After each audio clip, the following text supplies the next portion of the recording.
We're going to be in chapter 11 of the 13th book of Yisrayl, part 2. It's the purple book. And the title of this chapter is The History of the House of Yahweh, Then and Now.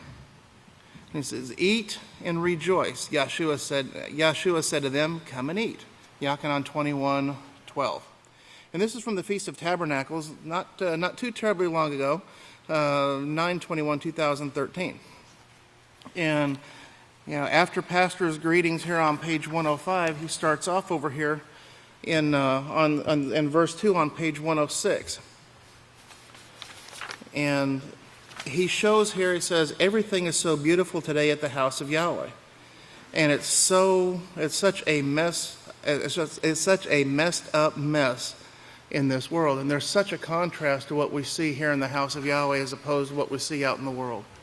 Out in the world you see the bitterness, you see the hatred, you see the fighting, you see people not getting along, you see people just coming against one another, you see sickness, you see disease, you see all of these things. And if you remember, it's been a while back, but if you remember, there was a banner, and I don't think it's hanging anymore, but there was a banner that was right back over that would that be the south, over that south, on that southwest wall over there. But it had a picture of Pastor on there, and he had a quote on there, and he said, when people first came to the house of Yahweh, he said, I saw people that looked like they were on their deathbed. He said he saw the pale faces, the pale skin, the sickness, and then through the submission, through the following of the simple laws of health, through the simple guidance and instruction that came from our pastor and overseer regarding the cleansing, regarding the eating of the clean food, and distinguishing between what's considered holy and profane, between the clean and the unclean. He said, I see life coming back into the faces of the people. I see the people coming back to life. And this is the benefit. This is what we see here in this house. What comes forth from this house is life. The words of Yahweh, these words of Yahweh that come forth from the scriptures, they are not just idle words, as Moshe. Moshe told the people, he said, these words are not idle words to you. He said, but these words are life. These very words, these are the very instructions of life, if you will be simply obedient and obey them. And we see the benefits. We see the benefit that comes from them, but we also see the mess that's in the world that has come about through the disobedience.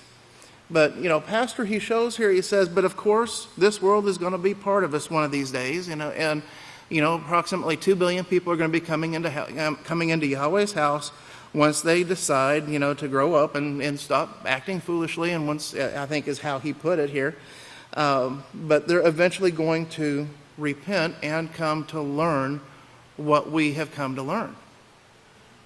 And we are the examples. We are going to be the living examples. We are the living examples of the message and the benefit that comes forth from this house. Don't ever underestimate that. But the world, he says, is going to be a part of us one of these days, and all the people we've known that have lived and died, we are going to be the ones that are going to receive the power and to resurrect them, and then and give them the chance to see what you're seeing now, the beautiful peace at the Peaceful Solution Character Education Program that Yahweh offered to mankind. Now, mankind refused it. Remember back in the days of Samuel, it was offered to them, just as it's been offered to the world, to anybody who has heard, and they've rejected this. And, but this is, I've got to remember Yahweh's plan, his 7,000-year plan. The 6,000 years is for mankind to rule and to follow their own heart and to do what's right in their own eyes and pleasing in their own sight, and to reject the laws of Yahweh and to see what way that brings. And this is what they're saying. And they're going to be allotted, Satan and her people are going to be allotted that full-time period, and they have been allotted that full-time period.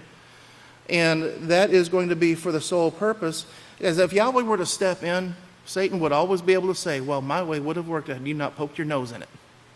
I can remember Pastor telling us that. So, he shows that Satan is going to be allotted, her full time, to where there is absolutely no doubt in anybody's mind that her way will not work. And we believe, we know that. We believe without seeing. And now, we're beginning to see these things. We're beginning to see this more and more. It's becoming more and more evident through the different news articles that we see, through, just the everyday occurrences that we see in our everyday interactions with people. Has anybody ever interacted with people out in the world and thinking, man, these people are crazy? What are they thinking? They can't even make a decision. They can't even think right. Have you noticed that seems to be getting more and more often? At least, I have. That's something that I've noticed. And there's some other people that I've talked with that have noticed the same thing. But it's going to continue. It's going to continue to get worse and worse. But this message is going out now, Pastor shows, to so many different people. And it's going out in ways that we don't even understand. He shows it's going out night and day. You know that there's classes and stuff that are taking place almost every day of the week. On Sabbath day, classes start with overseas classes at 4 a.m. And they run right through the day. And then on first day, get this, they've got classes that will start as early as 1 a.m. first day morning. As early as 1 a.m. to serve the people abroad who want this information, who want the interactive classes. And then there's classes all throughout the week. Both here and through the technology that Yahweh has allowed us. So yes, this message is going out. It's going out to all those who desire to have it. And Pastor, he points out the different, how many news media, are running these different articles. One of them was Yisrayl Hawkins explains why sickness and disease is so rampant, and I think there were like 82,338 is what he pointed out at that point. And then there was another one that shows that Yisrayl Hawkins shows that Pope Francis is teaching the same thing that Satan taught Eve in Genesis chapter 3. You don't think that piques some interest? Yeah, 43,290 news media right after it was released. So, it is getting out. The message is getting out. The Peaceful Solution Character Education Program teaches you to have peace, and it is. People who say that the Peaceful Solution doesn't teach the laws of Yahweh have never picked up the Peaceful Solution and read it. They have never picked it up. They've never studied it. If somebody doesn't think that it is the laws of Yahweh, pick up the kindergarten unit, pick up the first grade unit, go through the classes that teach those two units, and really look at it, really listen, really study that, and then pick up a prophetic word, then pick up a newsletter, and see if it doesn't parallel it, if it isn't the same thing. The only difference is it doesn't teach chapter and verse, but the same concepts, everything is there. It's amazing. It really is amazing the wisdom that has gone into this to teach mankind these laws. And they're being taught the laws of Yahweh, and they don't even realize it yet. They will. They'll see where it comes. They'll see where it comes from. But what they're going to see, they're going to see that the Peaceful Solution works. Translation: they're going to know that the laws of Yahweh bring peace. Okay, but these actions, this Peaceful Solution that shows you how every action demands a reaction. We've heard that before. For every action, there's a reaction to it. And this is Pastor giving us an example here of how to apply the STOP acronym. And he says here, so when you say something, make sure that you want your words to bring you the reaction that you want coming your way. What kind of reaction do you want? Now, pattern your words after what's going to be the best way to get that reaction. Now, think it over. Stop. Look what he says here. Stop. Think it over. Now, if you're saying something sarcastic to a person, the reaction is going to be to you what? It's going to be the same thing. You're going to get that same sarcastic reaction. Is that what you want? No. What's it going to do? Well, it's going to create conflict. It's going to create that disagreement, and that disagreement between two or more people is going to escalate. And then think of something to say that will bring that reaction or bring that action that you want into your life. What's the end result? What's going to be the best way for you to achieve that result? How can you communicate and interact with that individual to get them to do what you want? Or to get them to benefit, to get them to react in that way to benefit what you're trying to accomplish. Now, it could also help that person bring his actions into the way, bring the actions he wants into his life too, because we're setting that example. We're setting the example. So it says it's like you bring up a child, it brings up a child to growing up to be like Yahweh. And if you've been going to those classes, you know that it starts off with the early learning, then it goes to the kindergarten first, and what takes place with the teaching of the peaceful solution is as each one progresses, it gets a little bit deeper, but it's the same 5 basic concepts that are taught over and over and over and over again. And what does that do? That reiterates the things into the child's mind. It's no different than what Pastor does up here with teaching us the law of Yahweh. He teaches us the same thing over and over and over again. Why? So it's going to get firmly established in our mind. And he talks about this war zone. He said, you are what you learn. You are what you practice. And that's one of the things we have to remember. We teach by example. One of the biggest things we do is teach by example. And if we tell our child, don't talk to your mom and don't talk to your mother in a disrespectful tone. But when mom does something that doesn't suit with what we think should have been done, and we talk to her in a disrespectful tone, what have we just taught that child? We did not set the example. We set an example, all right, but it's not a righteous example. So we have to keep that in mind all the time. So, the teaching of these laws actually bring peace. And if we remember, this was when they had the war zone. You remember the war zone that was down here? Okay, you remember the purpose of that wasn't just for entertainment. Okay, while it was enjoyable, it was an enjoyable thing to put together and an enjoyable thing to participate in. The main reason behind that, it was a teaching tool. And that teaching tool was to show what sin brings. Okay, unless people here, unless some of you men here have been in a war zone, been in the military, been in a war zone somewhere, most of us don't have a clue as to what it's like. And that is probably the closest thing, Yahweh willing, that's going to be the closest thing that we're ever going to have to see to being involved with that. And that was the mindset we should have had going in there. The mindset we should have had, that we needed to have to go in there to get that full effect was, this is what sin brings. Look at the death. Look at the destruction. Look at the body parts over here. You see the children over here, crying because their parents are, because the parent is dismembered over here in this pit. Or you have something that is a building that has collapsed and is on fire. And you've got somebody screaming for help. You look, that is what sin brings. That is what the rejection of the law of Yahweh brings.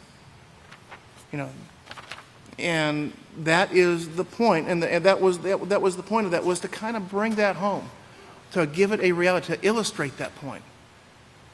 And it really does illustrate that point. And it's going to be used. It was filmed. There were things, and I'm sure there's going to be other things like this that are going to be done in the future. But these things are going to be used for quite extensively after the feast to reach the world, to show and to emphasize those points.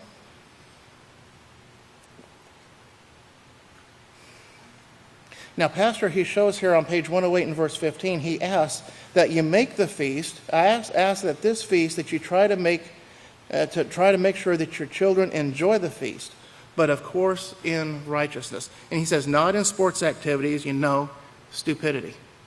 This goes back to the environment that we're brought up in. Men, we have an awesome responsibility with our children, especially our children that are born here in Yahweh's house.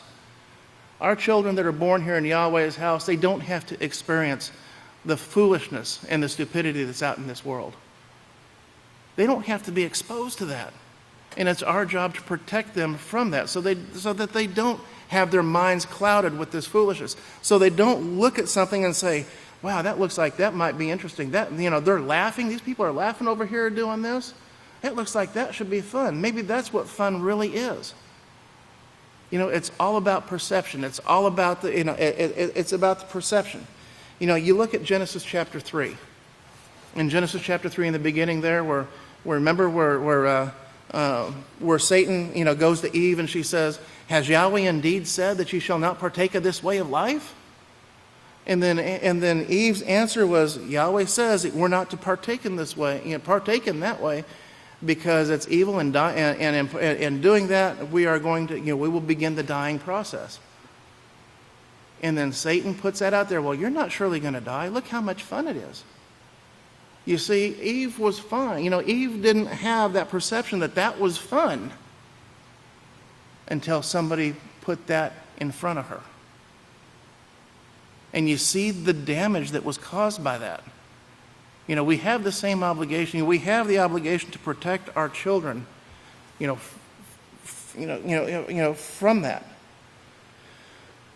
In 1 John 2, 16 through 17, remember what it talks about there. It says, "For all that is in the world, for everything that's in the world, for the lust of the flesh, for the lust of the eyes, and the pride of life, is not of the Father, but it is of the world." Remember that? These lustful things. It's not of Yahweh, but it's of the world. And then in verse 17, Yahweh shows us, he says, "And the world passes away, and the lust that is in it, and the world passes away and the lust that is in it, but he who does the will of Yahweh abides forever." And that's where the emphasis, that's where we need to make our children excited about learning the peaceful solution, excited about teaching it. You look at the young men that come up and teach, and get up in front of people and teach. And you know what? It doesn't look like to me they have any fear in their eyes about getting up in front of people and speaking. That's because of the environment that they've been brought up in. They've been encouraged to do that, and they are taught righteousness. They know that they're bringing forth something righteous that is going to be a benefit to mankind. They know how important it is. Growing up, we weren't brought up that way. Growing up, I was scared to death to get in front of people. There is no way I ever thought I would be where I am now, getting up and addressing a group of people. It's amazing. But this is what needs to be done. And we learn to deal with those things. We learn to overcome them, and we learn to deal with them. But see, our children, they don't have to deal with that, because we give them the proper encouragement. We give them the proper tools. We give them the information they need to teach. And they get up and they do it extremely well. And then Pastor, he goes on and he gets into a little bit of the history of the House of Yahweh here. He shows us, in 1969 or 1970, he got the house built. We had a patio, and I believe, if I'm not mistaken, this is the homestead. And this is where they began having the services. He said the second land that he gave us was just before the persecution started taking place, and he gave us some other land. We set up a mobile home because we outgrew the homestead. So you can see that it went and it progressed as it grew. And then Pastor shows, he says, how he was on the patio of the house, and that there was a man that called, and he says, out of the blue. Out of the blue, man just called and asked if he wanted to buy a mobile home. You want to buy one? That wasn't out of the blue. That was guidance from Yahweh to get that set up, as we see other things that took place. Yeah, and then Pastor saw that would make a beautiful mobile sanctuary, and it was set up on the property on 603. But then they got called because of some persecution, because that was called the House of Yahweh, and the persecution came. But they also kept the feast there. They also kept a feast there, and he showed how the women, slept inside the sanctuary, and the men were outside, underneath the sukkahs. And he said it rained. He said it rained that whole time. Not over the area, not over the grounds, not over the feast grounds, but all around. Again, Yahweh shows how he's got control of the microbes, and how he can, everything is under his control. Just like Pastor's dream he had not long ago, where Yahweh showed him, I'm in full control of everything that's going on. And there is absolutely no doubt about that. Nothing is going to be done in this plan Nothing can be done outside of the plan of Yahweh. And Pastor showed here, he said that many people have actually died, because they tried to interfere with that plan. So, we just need to put our full faith and trust in Yahweh, and that He is going to carry out, and He will carry out everything He says He's going to do. And we just need to stand in our place and do our jobs and let Yahweh deal with what He needs to deal with. But let's see here. And then Pastor again, he talks about the work, about how much work is going on night and day. And we kind of talked about just the classes, but there's other things that go on as well. The video production, news production, music production, all of those things. And then he talks about there was something that we did back then, all the way back in the beginning. He talks about having meals, about having meals together. And he said, he shows that is a very, very big, important part of keeping the feast day. And if you go back to, if you think back, men, when we were younger, a lot of us older men, when we were younger, the biggest part of the day was the evening meal when everybody sat down around the supper table. And we sat down and we talked. There was no such thing as having a TV on. There was no such thing as having books. We definitely didn't have push-button gadgets back then. I can remember my dad saying, put the book away. This isn't, the dinner table, the dinner table is no place for this. This is where we meet. This is where we have our communication. This is family time. And it's just as important in our families as it is, on the Sabbath days. Because remember, Yahweh promises us, He will meet with us, and He is here on the Sabbath days.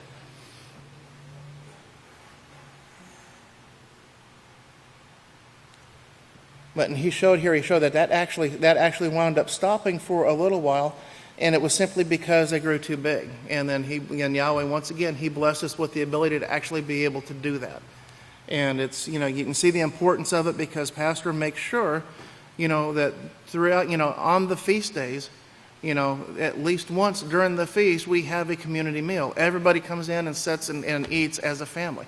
That's how important it is. If it wasn't important, it wouldn't be being done. So Pastor, he definitely, he sees what the importance of that is. He says, eating together and dining together, it was missing for so many years because we ran out of space. But I'm telling you, eating and drinking is a big part of keeping the feast days. And, the importance of that is that Yahshua worked miracles to be able to provide for that. Yahshua worked miracles to make sure that people were able to eat, make sure they were able to eat and able to enjoy, the Sabbath. And then Pastor goes into a little bit more. He goes into a little bit more about the history, about the history of the House of Yahweh. And he shows here that it was on TMP Lane. He bought 5 acres of land. And again, he said, I don't know why, but the man called me and said, would you like to buy some land out on Oak Forest? Okay, well, again, out of the blue, for no apparent reason. Maybe no apparent reason for the casual observer, but looking at it now, you can see it was all in the plan of Yahweh. Everything that takes place in Yahweh's house, there's a reason for it. There's nothing that takes place by just so-called chance or by coincidence or anything like that. It's nothing that just, ooh, wow, that was kind of weird that took place that way. Yeah, I guess it must just work out that way. No, it doesn't. It's all, Yahweh, again, we got to go back to what Pastor taught us. Through that dream, he shows that Yahweh is in complete control. He's in complete control, of everything.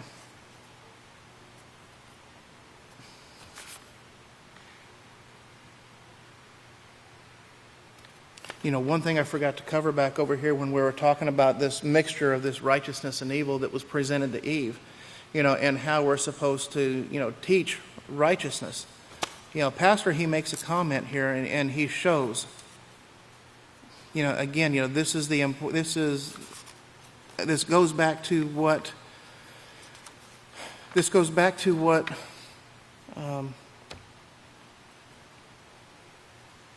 This goes back to what is taught in the world today. The world today is taught to participate in war. They're taught how to become sick. They're taught how to catch these diseases. And he goes to show that there was a 12-year-old that was born with cancer.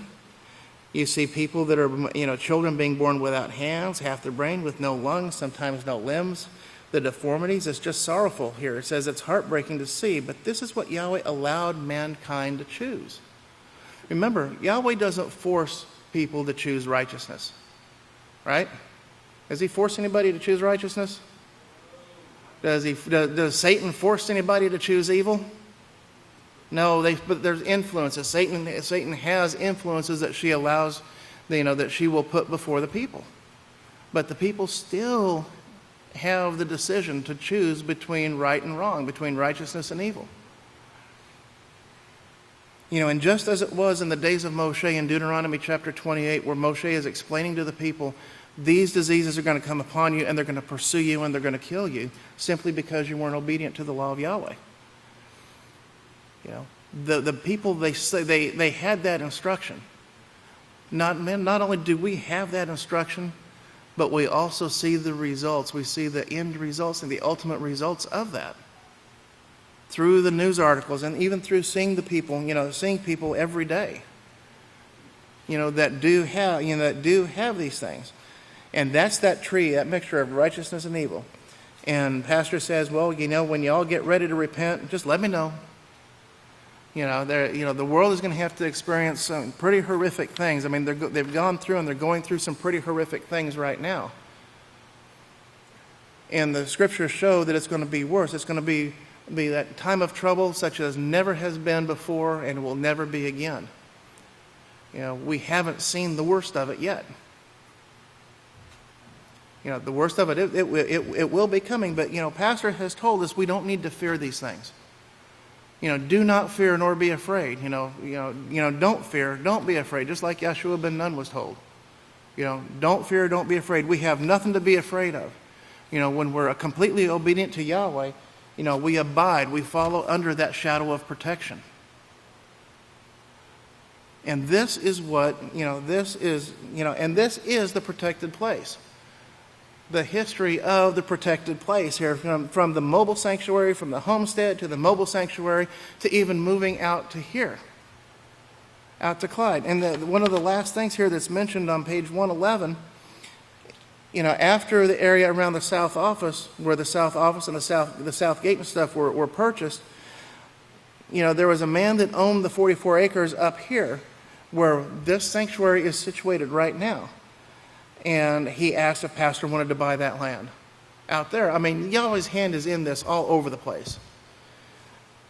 Okay? And he says, Pastor said, I would like to build the house of Yahweh here. And he was standing right there, right here about where that stage is. And he says that one of our engineers checked it out and he said, it's the tallest place in Callahan County. This is the highest point in the county. Remember what Yeshua said about the lamp that's set on the hill? This is that lamp that's set on the hill. And it's there to give light to all those who will see it. That instruction, it's there, and it's all coming forth from this house. And this is just part of that history, of the history of the establishment of the house of Yahweh.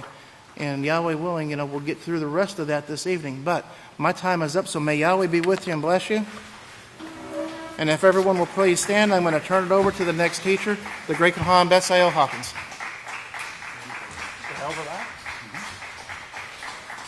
Shabbat Shalom, or soon to be Shabbat. Welcome to the Sabbath evening law class. And you may be seated.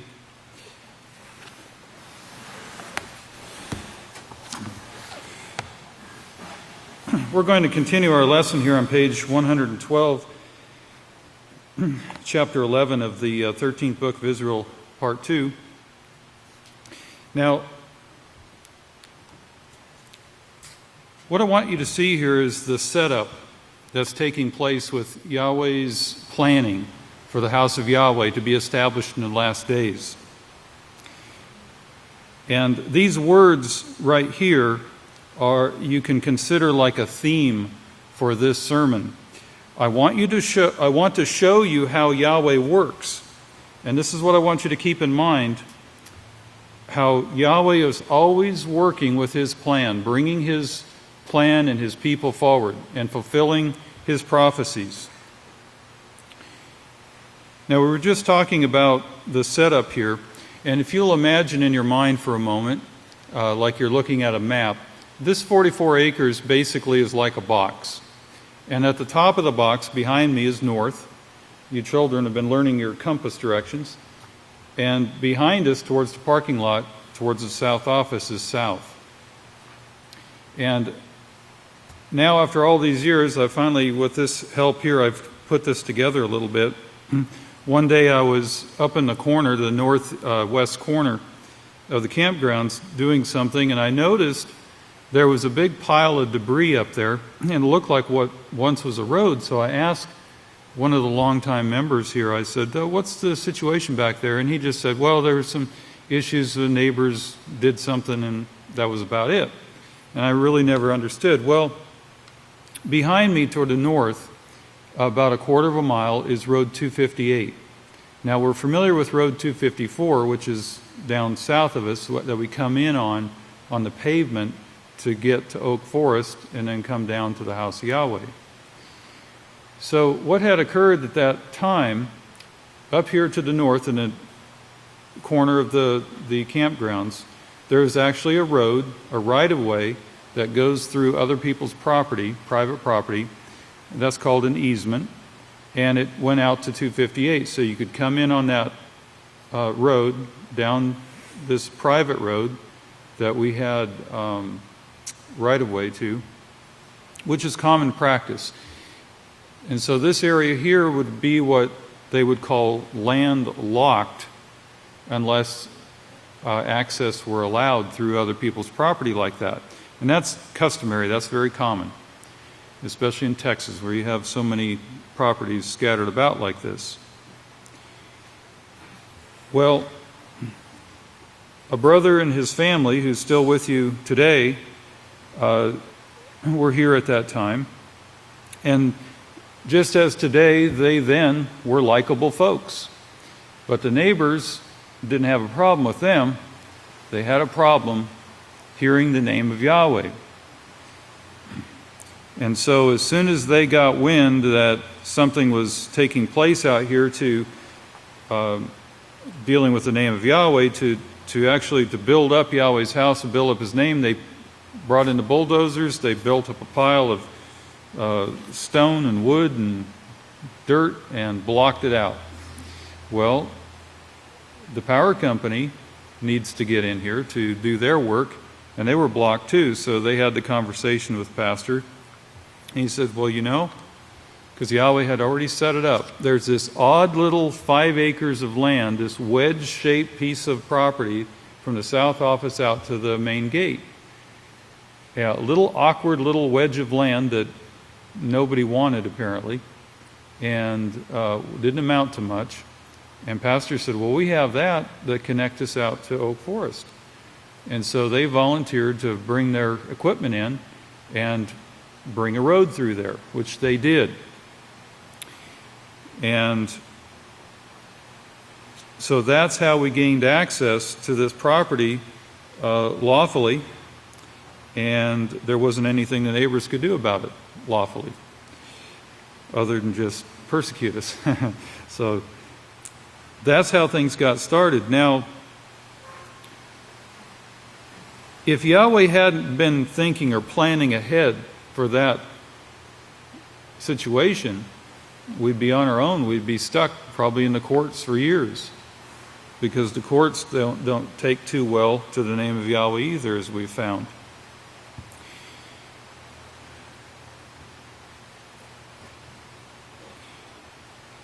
So we were already being hated at that time because we were called the House of Yahweh. If it had been the house of the Lord or anything else, there wouldn't have been a problem.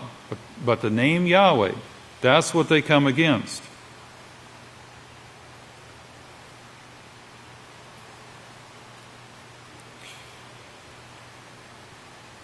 Well, that was the first sign, too, of Yahweh protecting His work. He wanted that work here. and the gates of hell will not prevail against his work. Praise Yahweh. Now, those words come from Matthew 16:18. The gates of hell will not prevail against it. And I looked at that and I thought, the gates of hell, just exactly what does that mean? Does that mean, you think, a gate is like access to something. But the gates of hell, we know that's Hades or the grave. But what's it got to do with the last day's work here?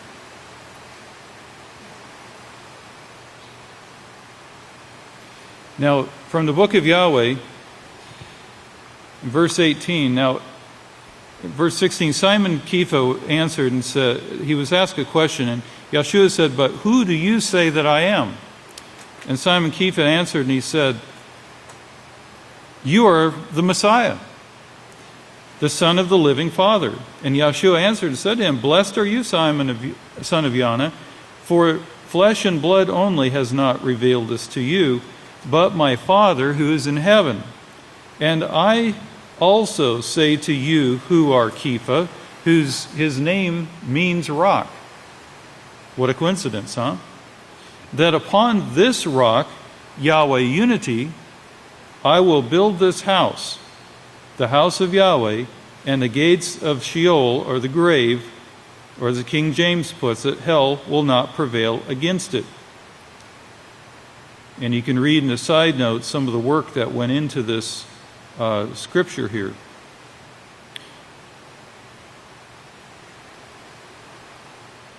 But they wouldn't be allowed to destroy the prophesied last day's work,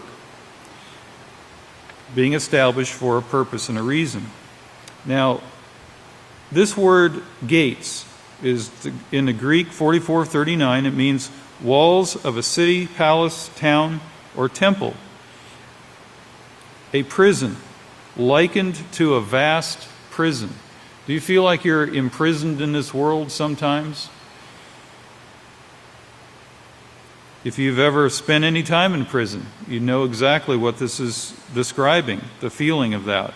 Feeling trapped in a system, in a beastly, devouring system that does nothing but destroy. The word hell is the Greek word 86, and it is from Hades. Now, Hades, we often think of that as a place, but it's actually the name of one of the Greek, the gods of mythology. And it's the ruler or the god of the underworld. And guess what else is synonymous with that? There's another name, and it's come up in the news this week. Pluto. Yeah, I was surprised too.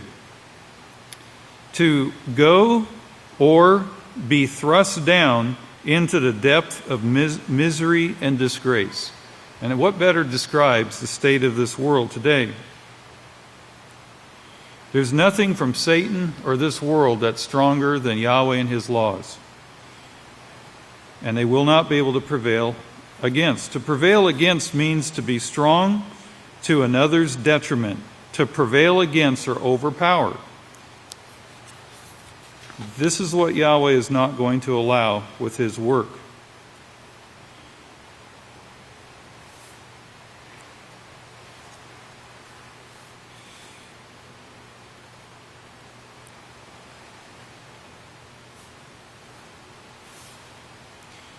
On this rock I'll establish my house, and the gates of hell will not prevail against it. Now, that was Yeshua doing the speaking, and Yeshua the high priest, who Yahweh planned in advance and spoke to you about in Genesis 49, along with the branch, who Yahweh says, "Behold this branch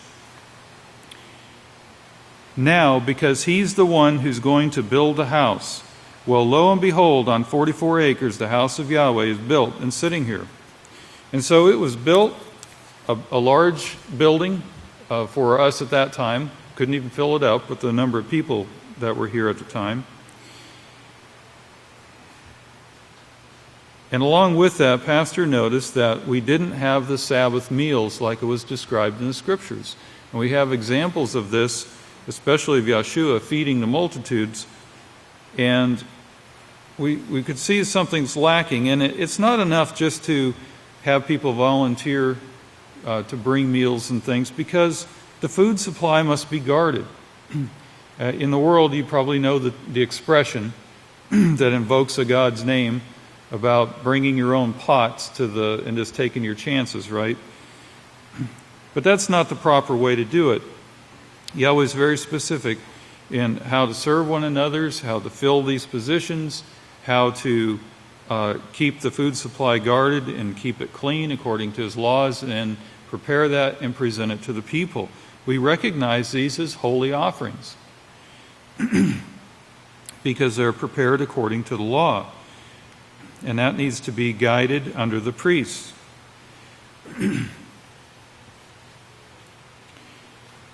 So while pastor is trying to accomplish these righteous things, the people around us who didn't even know us, had no idea of what the house of Yahweh was about, continue to hate on us so much, and of course that becomes bragging rights for us because we see it fulfills prophecies, it fulfills scriptures. Here in Matthew, since we're here in verse 10 or chapter 10, verse 22.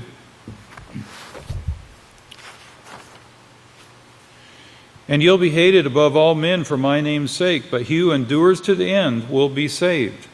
But when they persecute you in this city, flee to another. Well, that's what they once did.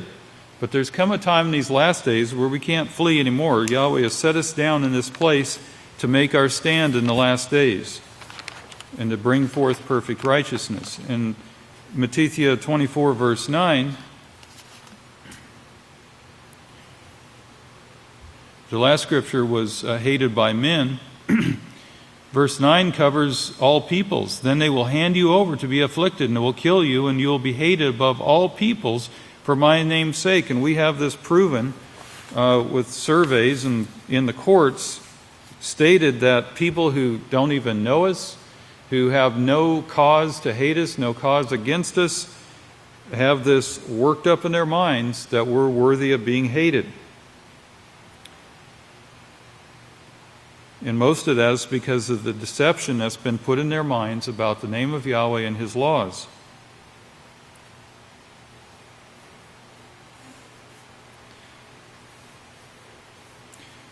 Well, of course, the haters, they don't know the house of Yahweh, but they all vowed.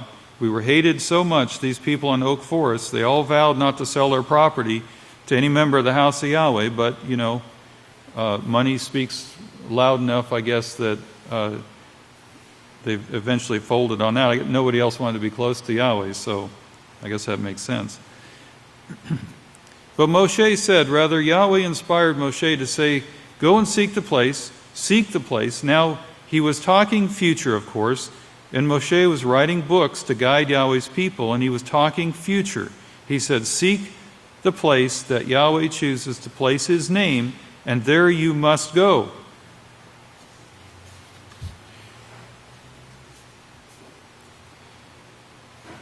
And this is something throughout history that many have tried to interfere with and to stop. I want to read to you from Psalm 106, verse 41. So He gave them into the hands of the pagan God-worshipping nations. Those who hated them ruled over them. And this is what our forefathers had to contend with. Their enemies also oppressed them, and they were brought into subjection under the hand of their foes. Many times He delivered them, but they provoked Him with their purposes, so they were weakened for their iniquity. But Yahweh did not forget His people. But because of their iniquity, they were cut off from Yahweh. And we see this also spoken of in Psalm 79. O Yahweh, the nations have invaded your inheritance. They have defiled your holy sanctuary.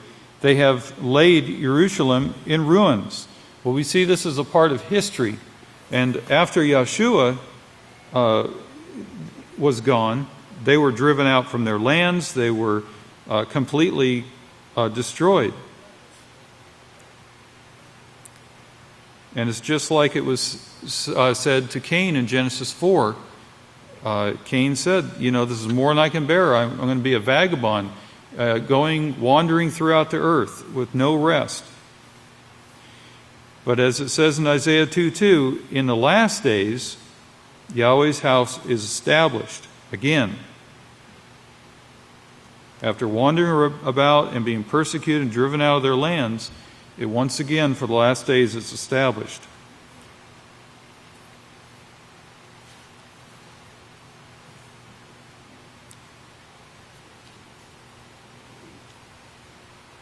Once the house of Yahweh is established, then the work of teaching the people could be undertaken. The law can be brought forth, the people taught, cared for, fed both physically and spiritually, taught to rejoice in Yahweh's Sabbaths and at His feast. And Pastor always reminds us to make this a joyous feast for our children, because they're the future of the house of Yahweh. We need to train them up in the way they should go, so they'll not depart from it all the days of their life. Well, there he said, go and eat and rejoice. Now, how long does it take to bring forth children who will rejoice? It takes training, it takes years of practice.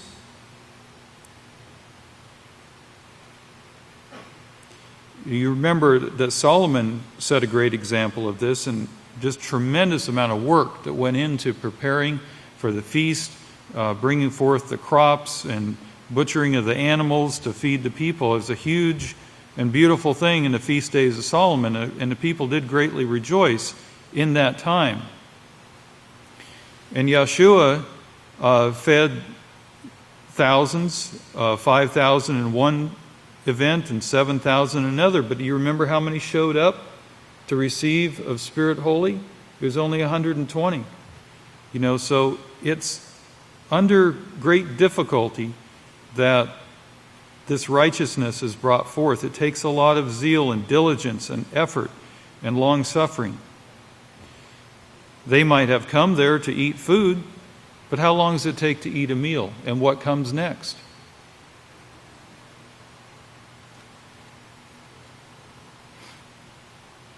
And all the while, there's those trying to cause them to forget Yahweh's name. He fed them the laws of Yahweh and the prophecies of Yahweh, and that is the reason we have the book of Yahweh here today that we can hold up now. Because this book was outlawed. It was taken away from mankind. These writings had to be preserved, prepared for us, so that we could read and learn and be taught from these things, so we'd be encouraged, so we would never want to let this go.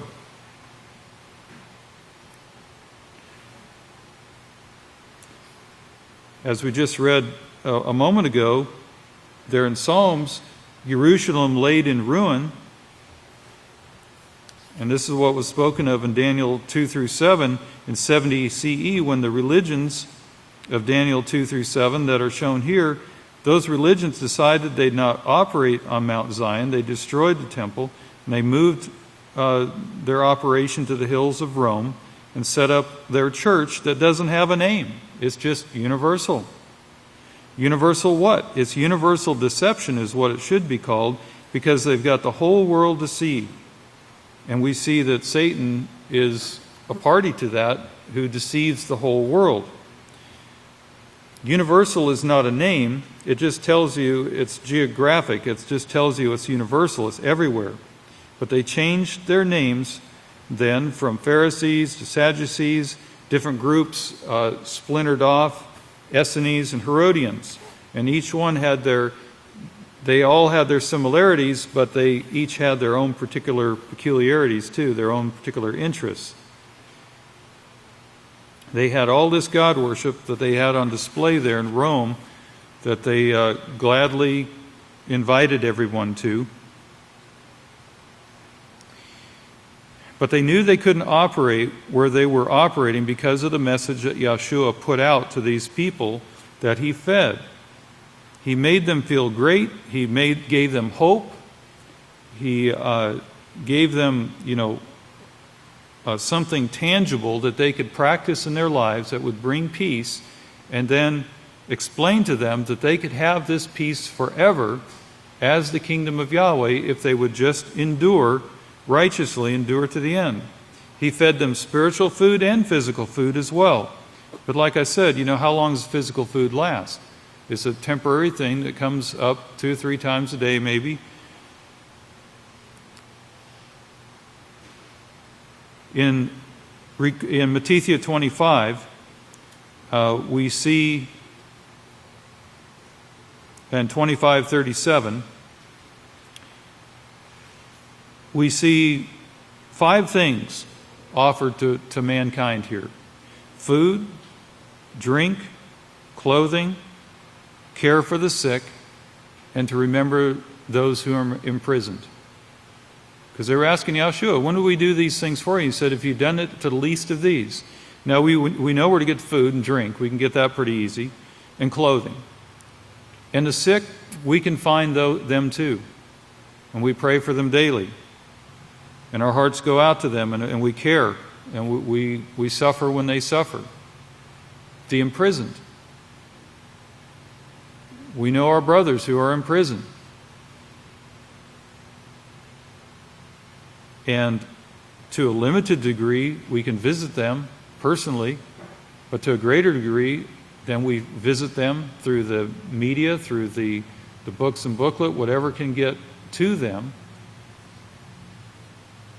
And what's more is that we continue here on the outside, continuing the work of Yahweh that gives them hope of a future.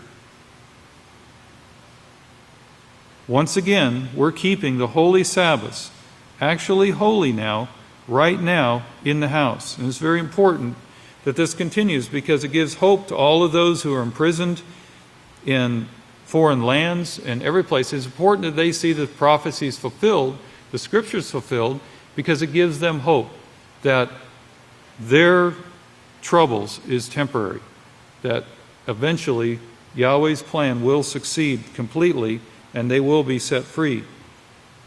And when they're set free, they will have something, they will already have received some training, if not most of their training, through the peaceless solution and so forth, and they'll have tangible things that they can do to keep peace in their life and to never go back to the ways of crime or troubles that they experienced in their ignorance. And so we're encouraged in this place to bring forth this peace in Yahweh's house. And if you have a gripe, don't show it on your face. Prove that you're grown. Prove that you're growing spiritually. Show that you're matured spiritually and equipped with the peaceful solution and you're practicing it. This is what you can do to prove that you're growing up. Prove that you're a righteous person.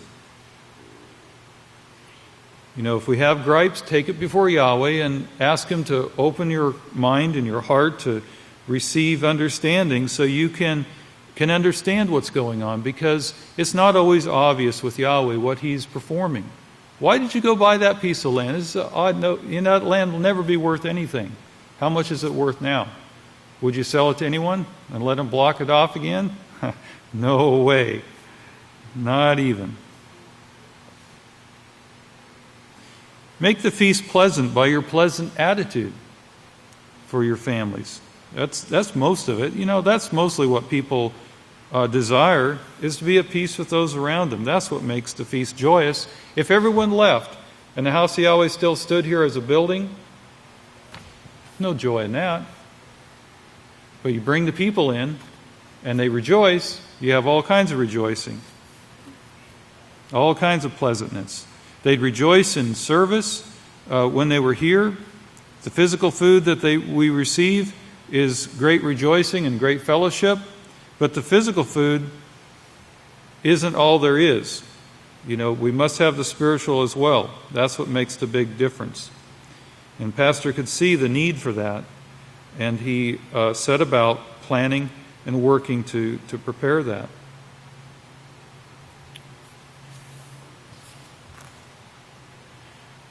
So be helping our children to enjoy the Sabbath,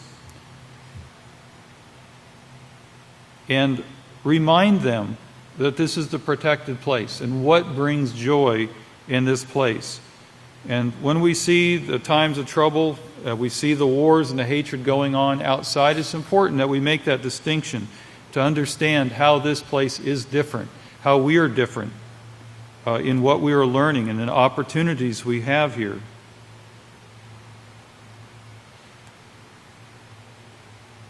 Deuteronomy 6:4. Hear, O Israel, Yahweh is our Father, Yahweh is one. This means much more, and I've got several sermons I want to bring on this unity and hope.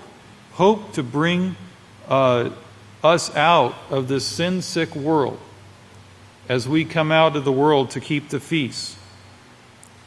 And you must love Yahweh your Father with all your heart, totally dedicating our lives, as Pastor has done, to this work.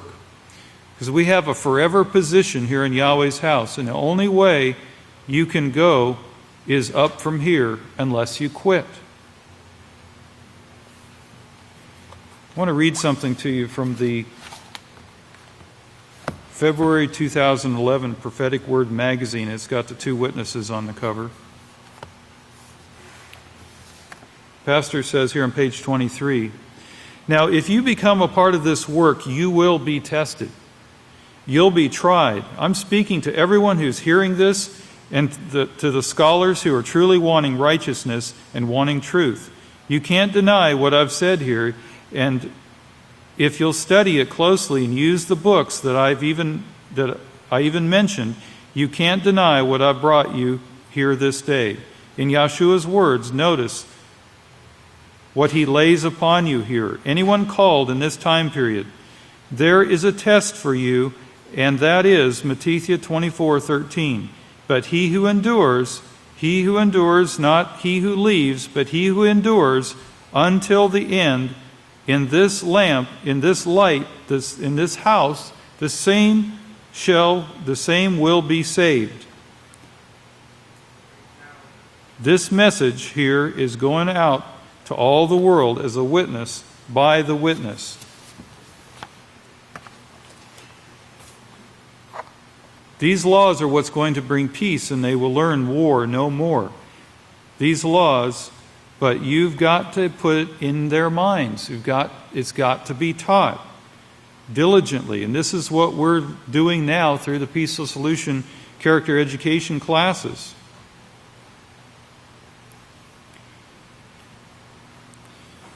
And when we prepare for the feast, when we put up the temporary dwellings, the sukkahs, and put out the fruits, remind the children that it represents a temporary dwelling of our forefathers who traveled in wandering, in destitute, in the wilderness. There wasn't a place that was fixed forever that they could call their home. It was a temporary thing for them. And even what we have now is temporary. When we set up the back to the basics lifestyle, and we have the horses and the cattle and the goats and the chickens and the crops, look at what it can be forever. Now we look at it, we see a few problems because of sin in the world. Bring forth the true values that Yahweh is showing us through these things, and explain appreciation to your children.